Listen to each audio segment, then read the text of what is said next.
Now, some credit cards have 16 digits, and there are certain credit cards which have 12 digits.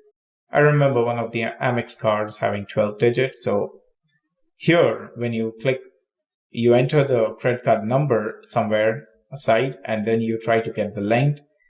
Based on the number, you come to know whether you have entered all the numbers or you have entered more than what you are supposed to be.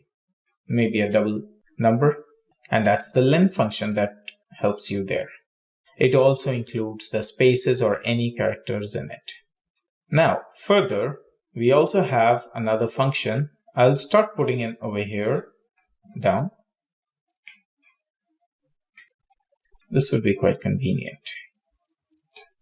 We have used the length function, and now I would also use the find function.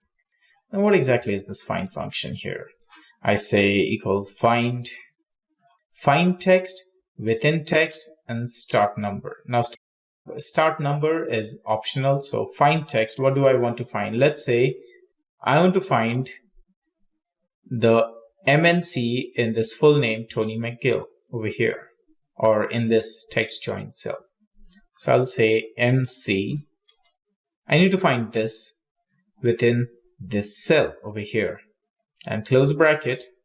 And find function will tell me the position of this expression, the string, that is this text, that is MNC. So it's on the 6th position. So we start with 1, O is in second, 3rd, 4th, 5th is the space, 6th is M, and then 7th is C. So the expression that you were looking for starts from the 6th position. That's what it tells you. Let's try this out. Now this was for Tony McGill, and let's try the similar thing for find. Well, let's say I want to find the middle name, or I just want to find where is the first space.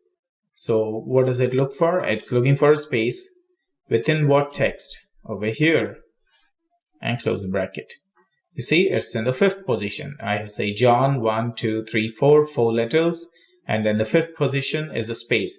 Now, once it finds the space, the function comes back. It does not hunt for any more spaces within that. The first time it finds it, that's it. Okay, that's the job of a find function there. Now, moving on, we also have some more functions like left, and then we have right. These are interesting functions, provided you have the opportunity to use them at the right places as well. For example, I want to know the initial 5 characters of any name. Okay, so I say, or let's say if not 5, I need 4 characters. So I say left. Now what is the text? I select this text, comma. It's asking you how many characters do you need. If I miss on this, although it's in square brackets, if I miss on this, I'll get just the first letter. That's J, as in John.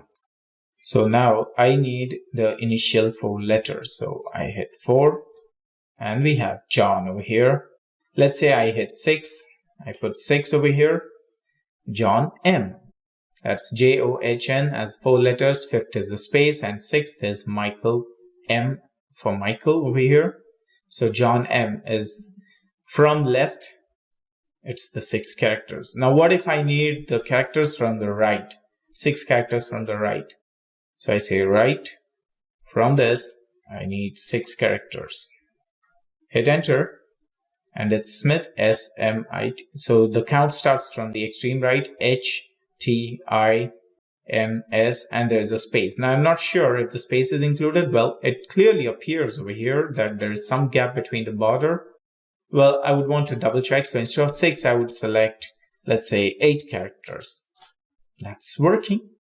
Now I could just copy paste this function. For those who want to try, please try it out manually by yourself as well. It's the same thing. Now how to make sense out of this?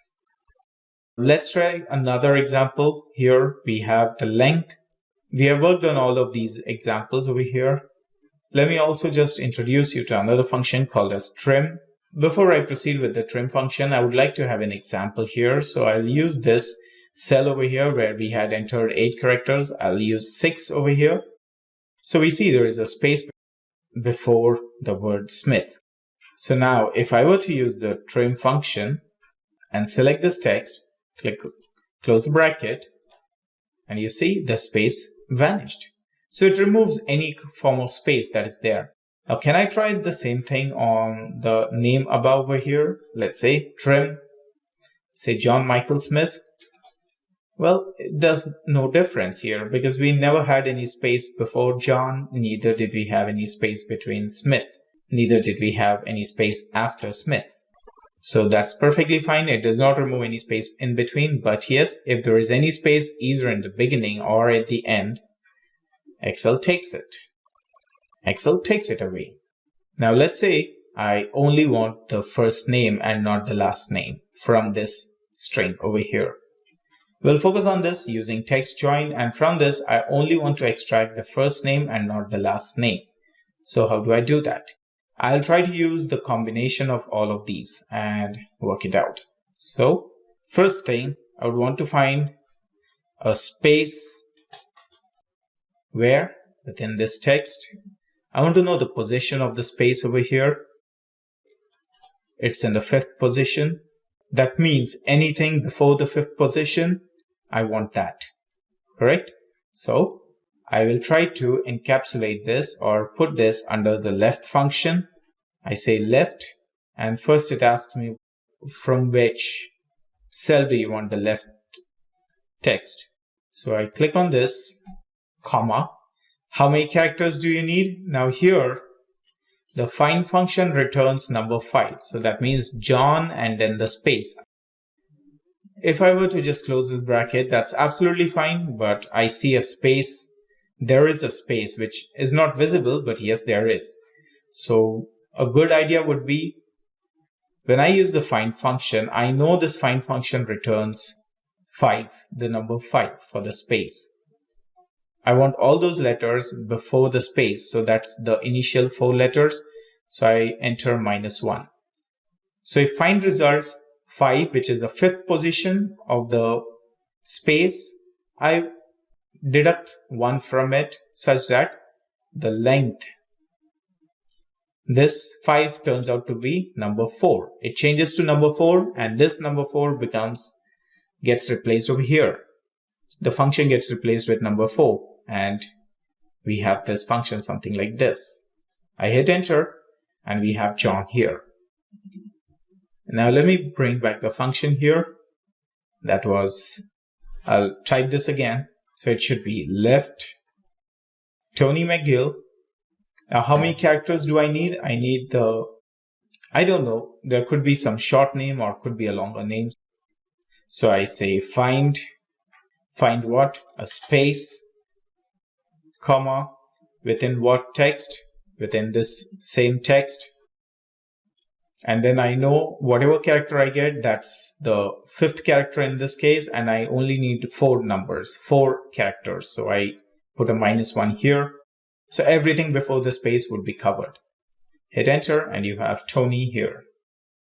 Now, I do have some more functions called lower, and then we also have upper, and there's something called as proper.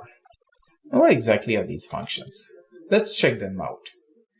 I say equal lower. Now what does this function do? Converts all letters in a text string to lowercase. Very good. So we have this name over here. You see there are some in uppercase, some in lowercase. Let's try this out. Everything in lowercase. Now let's try this with uppercase. So we have upper. I select the same name, close the brackets. We have this, everything in upper. But what about proper? We say proper. What does it do? Converts a text string to proper case. That means the first letter in each word to uppercase and all others to lowercase. So now you see it's already in a proper format here, but let me show you how does this work. We just need to select this and close the bracket. That's it. Here you may not be able to see much of a difference, but you will likely see a difference if I were to select this cell. Why? Because John Michael Smith is appearing as a single word. So J must be capital and rest everything in small. Let's try this out. Well, you see that? It's a single word. So anything in between the word, everything is made to lowercase except for the first letter of each word. Now that's the proper function for you. These are some interesting ones which at times you might need to make your data look much more organized and presentable. And when you talk about the len function and find left, you might use them at times depending on the skill and the way how you want to approach while working with some advanced analysis part.